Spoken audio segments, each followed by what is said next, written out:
The old data core pulsed with a soft blue light, a relic that had outlived empires. Commander Elena Reyes traced her fingers along its scarred surface, feeling the weight of a mystery that had haunted humanity for 3 centuries. The Horizon colony, ship minus 50,000 souls vanished without a trace, was more than just a lost expedition. It was a wound in humanity's collective memory. Deep within the Terran Confederation's most secure archives, the core sat like a forbidden artifact. Generations of researchers had tried and failed to unlock its secrets. Theories ranged from catastrophic system failure to alien intervention, but none could explain the complete disappearance of an entire colony ship. Elena knew she was different from the previous investigators. Where they saw a dead end, she saw a puzzle waiting to be solved. Her reputation within the exploration fleet was that of an obsessive, a commander who would spend years chasing the faintest thread of a mystery. The data core had been recovered 30 years ago from the edge of explored space, found floating in a region of space so remote that no standard navigation charts could place its exact origin. Its discovery had been pure chance, a routine long-range scout mission that stumbled upon the most significant historical artifact of the century. "Computer," Elena called out, her voice cutting through the sterile silence of the research chamber. "Run quantum encryption diagnostic sequence Delta 9. Full spectrum analysis." The room's ambient lighting shifted, casting a deep amber glow that matched the intensity of her concentration. Most would have given up long ago. The core had been examined by the best cryptographers, quantum physicists, and historical researchers. Each had concluded the same thing: the data was irretrievable. But Elena saw something others missed. Her fingers moved across the holographic interface, pulling up decades of previous analysis. Each failed attempt was a breadcrumb, a clue to something larger. The core wasn't just a storage device, it was a message waiting to be understood. A soft chime interrupted her thoughts. Lieutenant Kaijan, her most trusted junior officer, entered the chamber. His eyes flickered between Elena and the pulsing data core. "Another late night, Commander." Kai's voice carried a mix of respect and concern. Elena didn't look up. The horizon wasn't lost, she muttered, more to herself than to Kai. It was hidden. The lieutenant knew better than to interrupt her train of thought. Elena Reyes had a reputation for unconventional methods. She had solved mysteries that had stumped entire research teams, found colonies thought permanently lost, and rewritten sections of human exploration history. Something about the data core was different. The encryption wasn't just complex, it was alive. Each time they ran diagnostics, the core seemed to shift, to breathe, to react. It was almost as if it was waiting for the right moment, the right person to unlock its secrets. "Run quantum resonance pattern Charlie 7, Elena commanded suddenly. "And this time, modify the harmonic frequency by 0.003 terahertz." Kay's fingers flew across the interface. Most would have questioned the seemingly random adjustment, but he trusted Elena's instincts. The data core flickered. For just a millisecond, a pattern emerged, complex, beautiful, and utterly alien. Then it was gone. But Elena had seen it, and in that moment, she knew the Horizon's story was about to change everything. The transmission defied every known communication protocol. Quantum encrypted, it carried a signature both alien and achingly familiar. When the first fragments of data resolved, the room fell silent. Dr. Marcus Chen leaned forward, his weathered hands trembling slightly above the holographic interface. Decades of sinolinguistic research had prepared him for countless scenarios, but nothing could have readied him for this moment. The signal had come from the absolute edge of charted space, a region so remote that most star charts simply marked it as unexplored. Initial scans suggested multiple layers of communication, each more complex than the last. It was like receiving a symphony when you expected a single note. "Recalibrate the quantum decoder," Marcus muttered to his assistant, Dr. Yara Okonkwo. She was the best quantum cryptographer in the Terran Confederation, with a reputation for breaking codes that seemed impossible. The lab was a controlled chaos of advanced technology.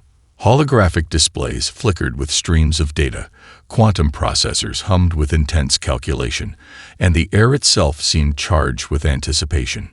Yara's fingers danced across multiple interfaces, each movement precise and calculated. "The encryption is adaptive," she said, her voice a mixture of professional calm and barely contained excitement. "It's changing its own parameters faster than our decryption algorithms can track." Marcus knew what that meant. This wasn't just an advanced communication method. This was something entirely new. The first coherent fragment resolved itself with shocking clarity. Coordinates, but not just any coordinates, a precise set of astronomical references that mapped to a region of space previously considered impossible. Theoretical, hypothetical, and a message, repeated with mathematical precision that suggested both urgency and a kind of cold, calculated intelligence. "We are coming home." Commander Elena Reyes burst into the lab, her presence commanding immediate attention. She had been monitoring the communication attempts, and something in her posture suggested she knew more than she was letting on. "Play it again," she demanded. Yara replayed the transmission. This time, Marcus noticed something he'd missed before. The coordinates weren't just a location. They were a complex mathematical puzzle, embedded within the transmission itself. "It's a verification," Marcus whispered. "They're checking to see if we're capable of understanding." Elena's eyes narrowed.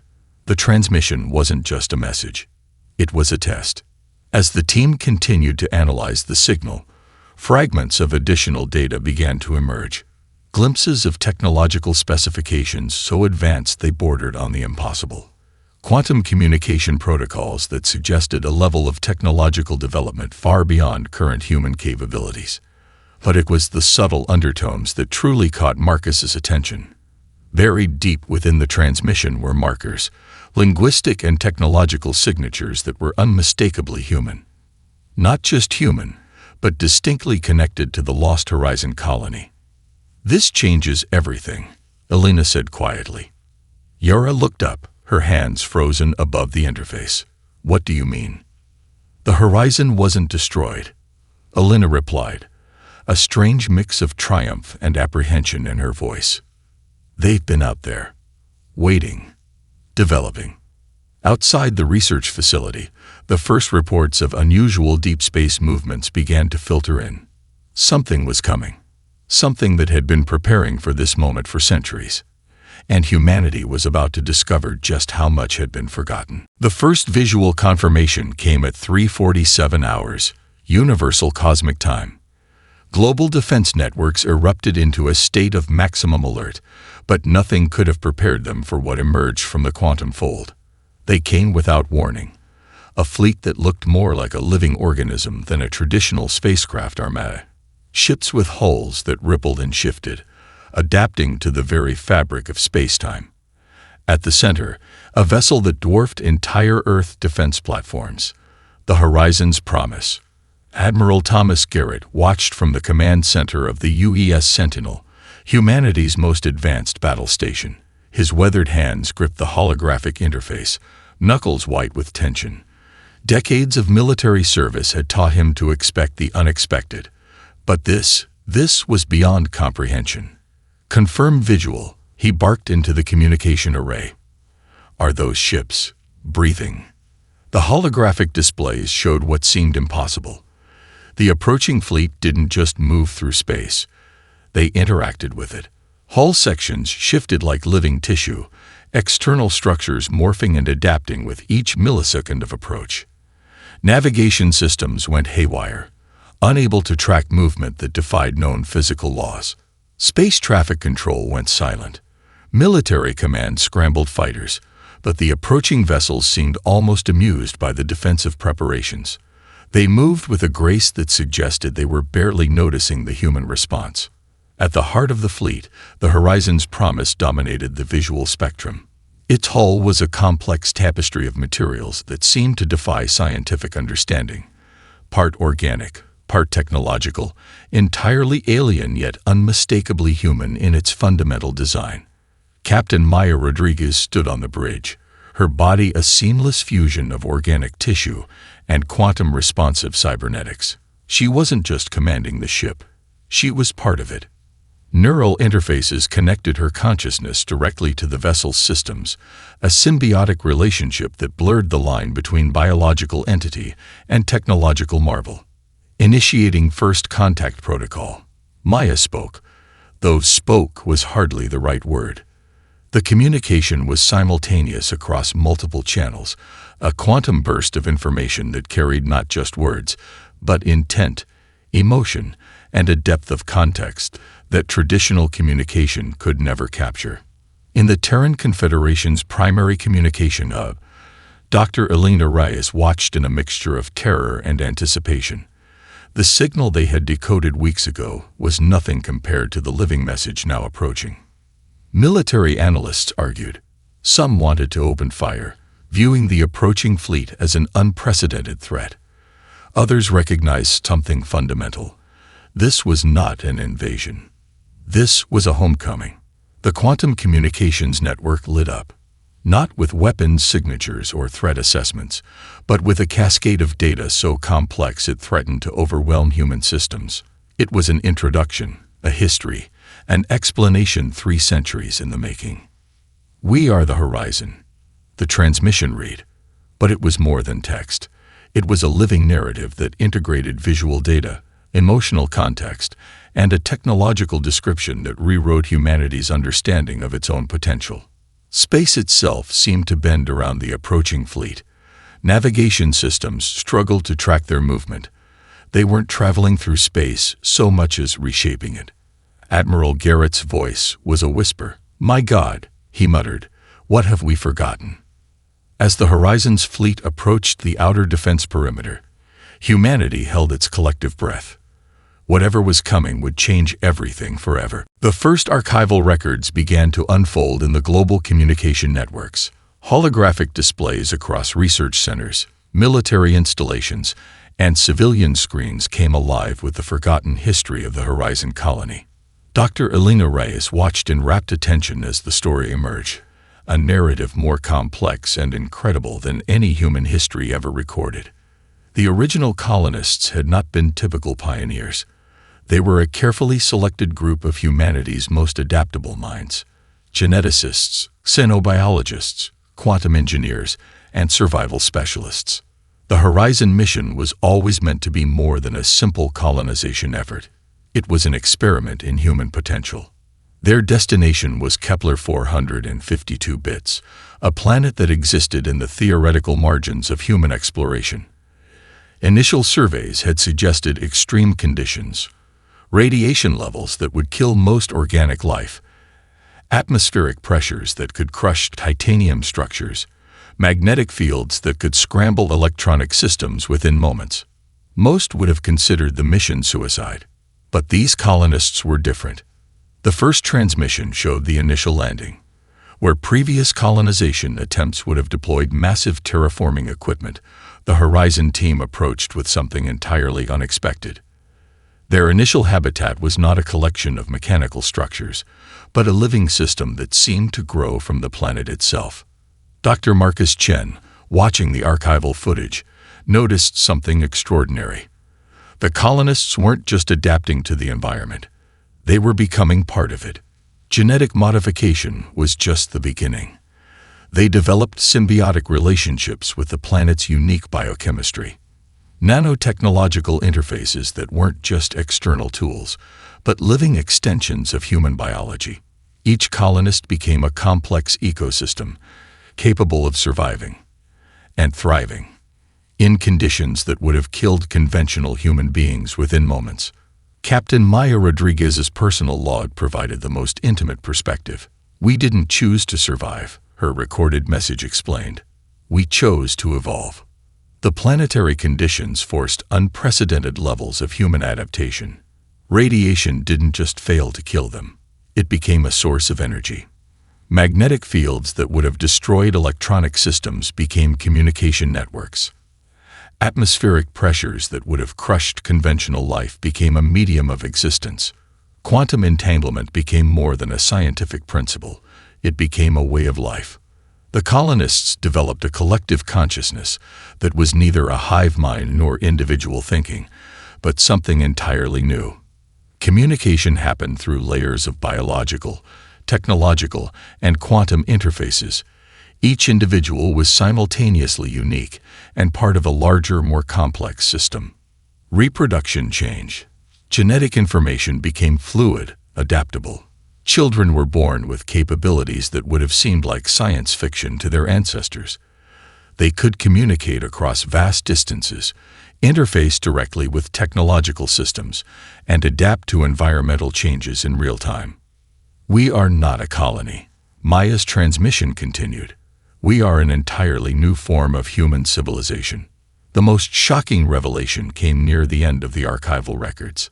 The Horizon colonists had not been isolated. They had been watching, waiting, developing. And now, after 3 centuries of transformation, they were coming home. Dr. Elena Reyes felt a chill run down her spine. The Horizon wasn't just a lost colony. It was humanity's next evolutionary step. And they had finally returned. The timing of the Horizon's return was no accident of cosmic coincidence. For decades, the Terran Confederation had been fighting a losing war against the Xindar Imperium, a technologically advanced alien civilization that had systematically dismantled human colonies with ruthless efficiency. In the central war room of the Terran Defense Command, holographic displays painted a grim picture of humanity's struggle. Red zones marked fallen colonies, each representing thousands of lives lost or displaced. Admiral Thomas Garrett studied the map with eyes that had seen too much defeat. "We're down to our last strategic colonies," Colonel Aisha Kaminsky reported, her voice tight with barely contained frustration. "The Xindar have pushed us back to the Orion defensive line. Another month, maybe 2, and we'll lose that as well." The Xindar were unlike any enemy humanity had faced. Their technology seemed to anticipate human strategies before they were even implemented. Quantum communication networks, adaptive battle algorithms, and biological warfare techniques that could neutralize entire planetary populations in weeks. Intelligence reports told a story of progressive annihilation. The Xindar didn't just conquer, they systematically erased. Entire human colonies were transformed into sterile zones, stripped of resources, biological matter converted into raw materials for the Imperium's endless expansion. Refugee ships told horror stories, worlds reduced to ash, entire populations displaced or worse. The human spirit was being ground down, hope becoming a distant memory. Dr. Elena Reyes watched the war room briefing, her mind racing. The arrival of the Horizon colony was more than a historical revelation. It was humanity's last hope. The first detailed scans of the returning fleet began to filter through. What military analysts saw defied comprehension. These weren't just advanced ships. They were living systems that seemed to understand conflict on a level humanity had never conceived. Quantum adaptive armor that could reshape itself faster than weapon systems could target.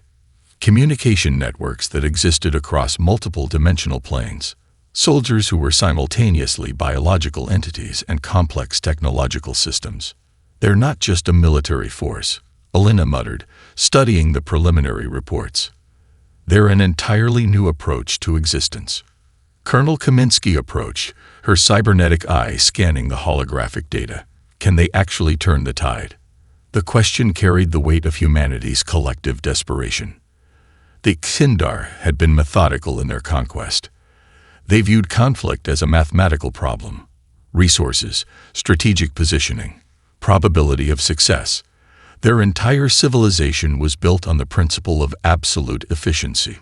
But the Horizon colony represented something they could not calculate, an element of unpredictability, of pure, unbridled human potential. Preliminary tactical assessments suggested the Horizon fleet was orders of magnitude more advanced than anything in current human or Xindar technology, not through raw firepower, but through an adaptive capability that seemed to rewrite the fundamental rules of engagement. "They're coming at the perfect moment," Admiral Garrett said, a hint of hope breaking through his weathered exterior.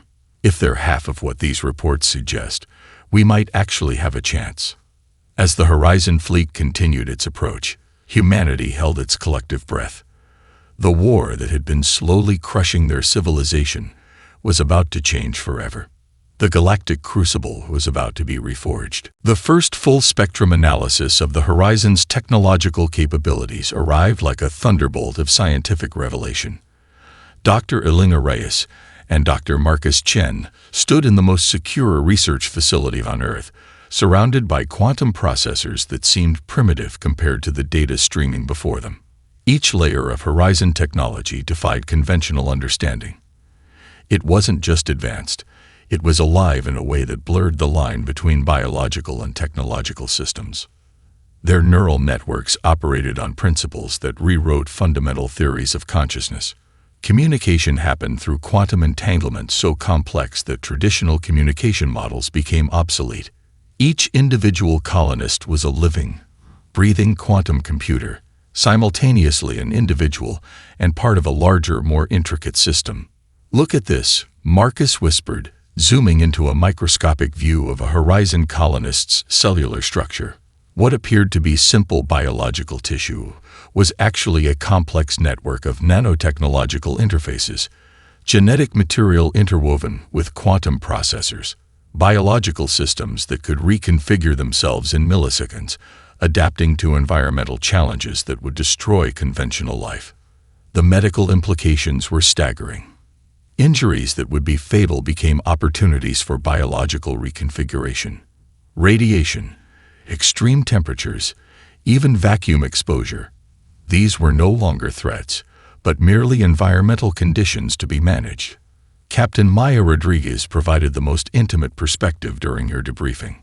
Her body was a testament to the colony's transformation. Neural interfaces extended beyond her brain, creating a living network that connected her consciousness directly to technological systems.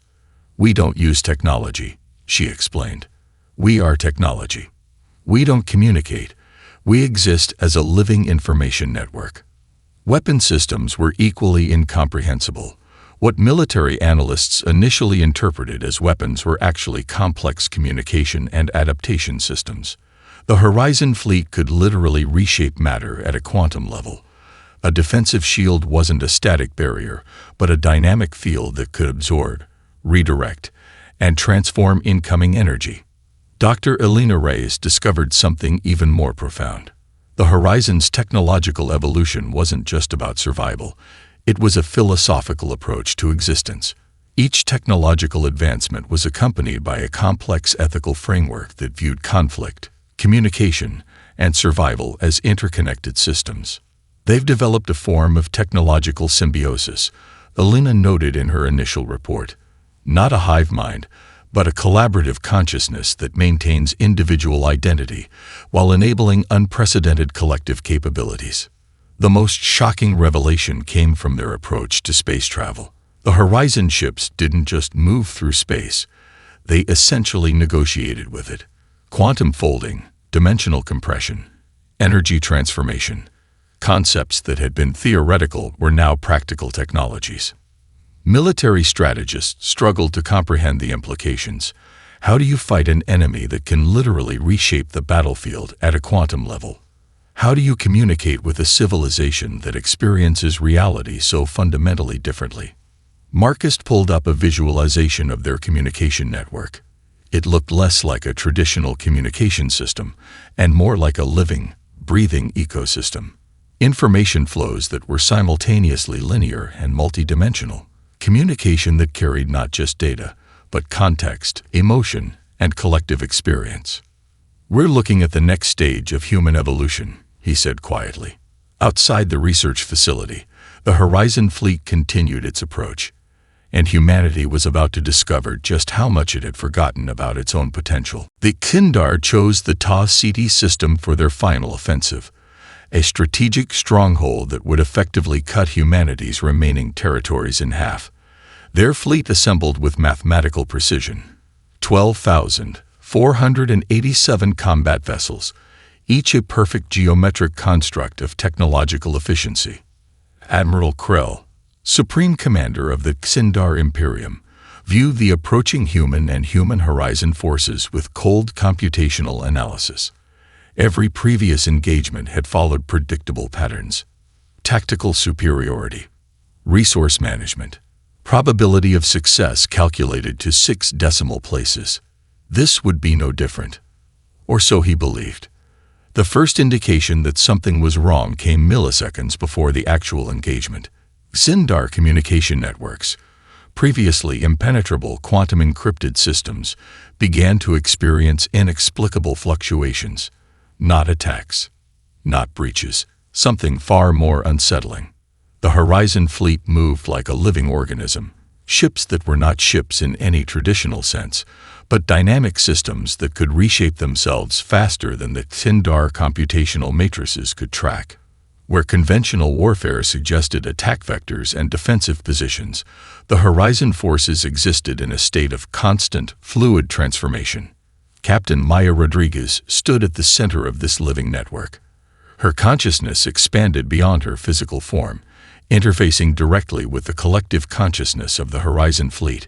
She wasn't commanding the ships, she was becoming them. Initiating quantum resonance protocol, she communicated, though communicated was too limited a term for the multi-dimensional information transfer that occurred. The first Sindar battleships simply stopped, not destroyed, not damaged, simply rendered inert, their complex systems becoming passive, non-functional. It wasn't destruction. It was transformation. Admiral Thomas Garrett watched from the UES Sentinel, his decades of military experience proving inadequate to comprehend what was happening. The Sindar fleet, a marvel of technological precision, was being systematically neutralized without a single traditional weapon being fired. Quantum communication channels revealed the true nature of the Horizon's approach. They weren't fighting the Sindar. They were fundamentally restructuring the technological and informational systems that define the alien civilization's existence. Tactical displays showed something impossible. The Horizon forces were interfacing with Sindar systems at a fundamental level. Not hacking, not destroying, but essentially rewriting the basic computational and organizational principles that defined Sindar civilization. "They're having a conversation," Dr. Elena Reyes muttered, watching the displays. Not with weapons, with information. Entire Sindar battle groups found their systems reconfigured. Weapons became communication devices. Offensive capabilities transformed into collaborative interfaces. The very concept of conflict was being systematically dismantled. Admiral Krell's final transmission was a mix of confusion and something almost like wonder. "What are you?" he asked, a question that carried the weight of a civilization's fundamental understanding of reality being dismantled. The Horizon response was both simple and infinitely complex. "We are possibility." As the engagement concluded, no traditional victory could describe what had happened. The Sindar fleet wasn't destroyed. It was transformed, converted from a tool of conquest into a potential collaborator. Humanity had not just won a war. They had been shown an entirely new way of existing. The aftermath of the conflict defied every historical precedent. Where previous galactic confrontations would have ended in total destruction or subjugation, the Horizon's intervention created something entirely new.